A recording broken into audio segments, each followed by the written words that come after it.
Ford Fiesta. Olha aí agora aí, o que nós pegou aí agora aí, ó. Ó. Injetor 3, circuito aberto. P0203, né? Injetor 3, circuito aberto.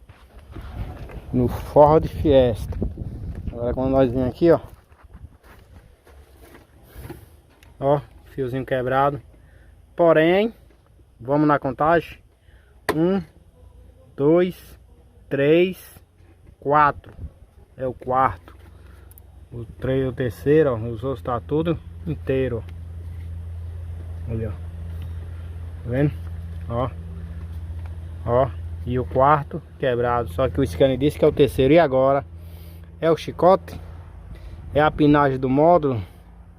Vamos tá olhando isso aí para ver o que foi que deu de errado, que o módulo tá acusando esse cilindro. Vamos entrar com mais 2 scanners para ver aí.